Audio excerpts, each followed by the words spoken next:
Mumbai Tug brought to you by Sunny's World. Pune's Pride Sunny's World, Life in Funshine. Resort weddings, events, restaurants, adventure wellness. Sunny's World, perfect destination for every occasion. गेल्या 2 आठवड्यांपासून नाशिक आणि पालघर या 2 जिल्ह्यांमध्ये सतत भूकंपाचे धक्के जाणवत आहेत. त्यामुळं या दोन्ही जिल्ह्यातले अनेक नागरिक, अनेक गावांमधले नागरिक ही संपूर्ण रात्र बाहेर जाऊन किंवा रस्त्यावरती बसून काढताना पाहायला मिळतात. पण नाशिक आणि पालघरमध्ये भूकंप का येतोय, सतत भूकंपाचे धक्के का जाणवतात, याच्याबद्दलची महत्त्वाची माहिती आता समोर आली आहे आणि तीच मी तुम्हाला या व्हिडिओच्या माध्यमातून सांगणार आहे. नमस्कार, मी या ठिकाणी मुंबई तकमध्ये तुम्हा सर्वांचं स्वागत आहे. कारण मी तुम्हाला सांगतो, पण त्याच्या आधी आतापर्यंत नाशिक आणि पालघर या 2 जिल्ह्यांमध्ये काय घडलंय ते समजून घेणं गरजेचं आहे.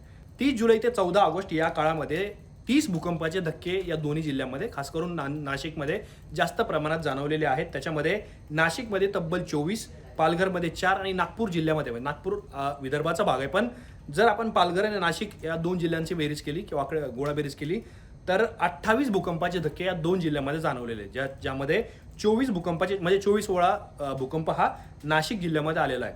त्यामध्ये भूकंपाची तीव्रता ही 2 रिश्टर स्केल ते 4.3 रिश्टर स्केल इतकी राहिलेली आहे. म्हणजे वेगळ्या भूकंपाची, म्हणजे एक्स्ट्रीम जो भूकंप झालेला होता तो 4.3 रिश्टर स्केलचा झालेला होता. या धक्क्यांचा केंद्रबिंदू हा 5 किलोमीटर ते 8 किलोमीटर एवढ्या खोलीच्या म्हणजे जमिनीच्या आतमध्ये राहिलेला आहे. सर्वात मोठा भूकंप हा 4.3 इतक्या तीव्रतेचा होता, जो नाशिकमध्ये 8 ऑगस्ट रोजी झालेला होता, ज्या भूकंपाचा केंद्रबिंदू हे जमिनीमध्ये 5 किलोमीटर खोलीवरती होता.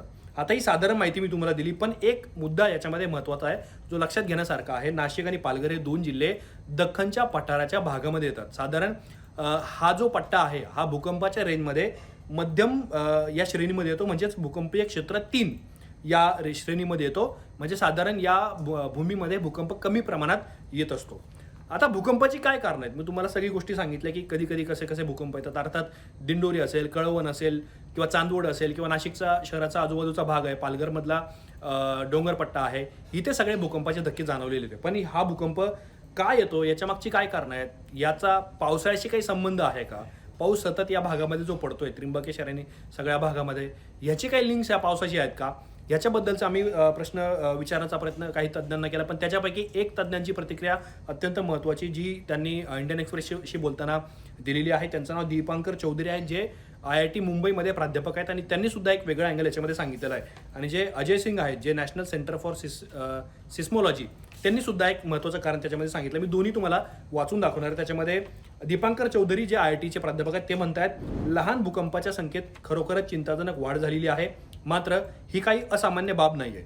ही भूकंपांची मालिका प्रामुख्याने पावसाळ्याच्या हंगामात किंवा त्यानंतर दिसून येते. हायड्रोसिस्टिमिटी म्हणजेच पाण्यामुळे निर्माण होणारी स्थितीही याला कारणीभूत असू शकते.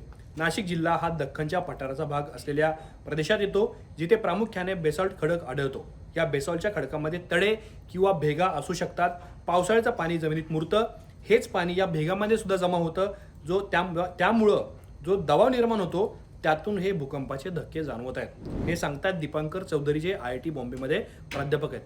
त्यांचं असं म्हणणं आहे की मुसळधार पावसामुळे, म्हणजे मागच्या काही 15-20 दिवसांमध्ये नाशिक आणि भागामध्ये जो पाऊस झालेला आहे, हे पावसाचं पाणी जमिनीमध्ये मुरलंय आणि बेसॉल्टच्या खडकामध्ये, म्हणजे जमिनीमध्ये भूगर्भामध्ये जे गॅप निर्माण झालेले आहेत बेसॉल्टच्या खडकामध्ये किंवा भूगर्भामध्ये, त्या गॅपमध्ये पाणी शिरतं आणि त्यातून ही स्थिती निर्माण झाली आणि भूकंपाचे एकामागून एक कमी तीव्रतेचे आणि काही काळासाठीचे किंवा क्षणभंगूर म्हणूयात आपण ज्याला, ते भूकंपाचे धक्के जाणवत आहेत, असं दीपांकर चौधरी यांना वाटतं. पण ज्यावेळेला आम्ही हाच प्रश्न मुंबई तकने अजय प्रताप सिंग यांना विचारला, त्यावेळेला त्यांचं असं म्हणणं होतं की नाशिकमध्ये मुसळधार पाऊस झाल्यामुळे हे भूकंपाचे धक्के जाणवत आहेत.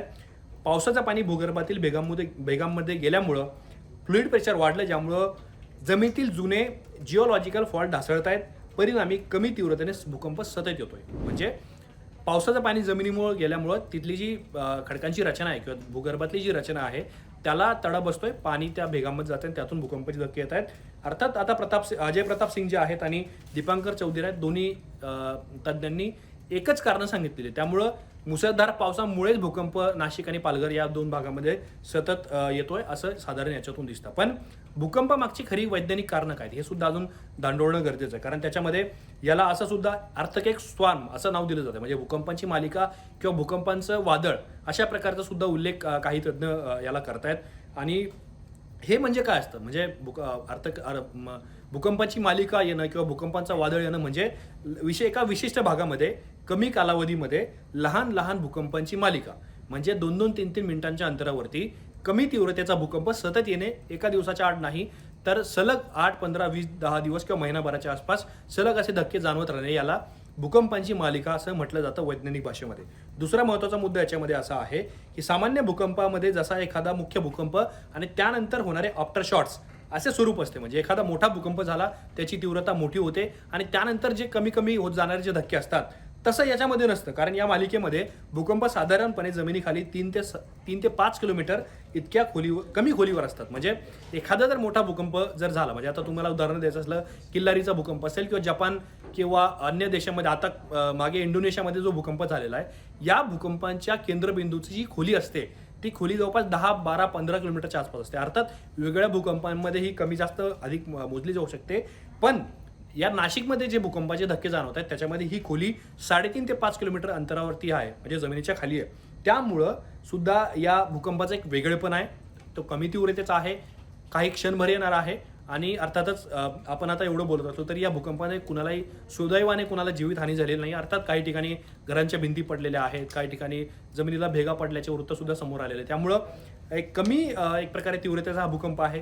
तिसरा महत्त्वाचा मुद्दा याच्यामध्ये असा आहे की अशा प्रकारची भूकंपीय हालचाल ही काही दिवस, काही आठवडे किंवा काही महिने सुद्धा चालू राहू शकते. म्हणजे आता जरी नाशिकमध्ये पालघरमध्ये किंवा आजूबाजूच्या भागामध्ये भूकंपाचे धक्के जाणवत आहेत तर ही प्रक्रिया 8-10 दिवसामध्ये थांबणारी नाही आहे. ही पुढची काही आठवडे किंवा काही महिने सुद्धा चालू राहू शकते असं सुद्धा तज्ज्ञांना वाटतं. नाशिक आणि पालघर भागातली सध्याची भूकंपीय हालचाल ही याच प्रकाराशी मिळती जुळती असल्याने असं शास्त्रज्ञांचं म्हणणं आहे, भूगर्भीय शास्त्रज्ञांचं म्हणणं आहे. म्हणजे जी हालचाल या नाशिक आणि पालघरच्या भागामध्ये सुरू आहे यामुळं पुढच्या काही काळामध्ये ही प्रक्रिया अशीच चालू राहील असं काही शास्त्रज्ञांचं म्हणणं आहे. पण प्रामुख्याने याच्यामध्ये मुद्दा लक्षात घेण्यासारखा असा आहे, यामुळं या दोन्ही जिल्ह्यातल्या ग्रामीण भागातल्या नागरिकांमध्ये प्रचंड घबराटीचं वातावरण निर्माण झालं. म्हणून काय झालंय, लोक त्यांची जनावरं उघड्या ठिकाणी बांधतात. म्हणजे जर यदा कदाचित भूकंप आला तर त्यांच्यावरती काही मलबा पडणार नाही, किंवा ते स्वतः रात्री घराच्या बाहेर झोपतात, रस्त्यावर येऊन किंवा त्यांच्या शेतजमिनीमध्ये ते ठाण मांडतायत. त्यामुळे जे भीतीचं वातावरण आहे. दुसरीकडे प्रशासनाने सुद्धा त्या लोकांपर्यंत रिच आउट करण्याचा प्रयत्न केलेला आहे.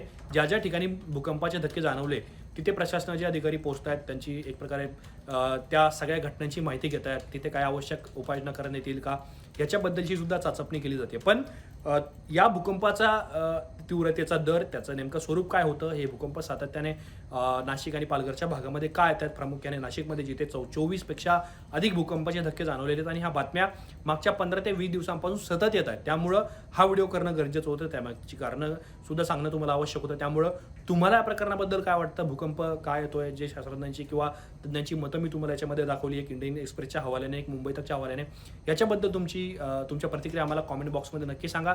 आणि असेच माहितीपूर्ण व्हिडिओ पाहण्यासाठी मुंबई तकच्या यूट्यूब चॅनलला सबस्क्राईब करायला विसरू नका.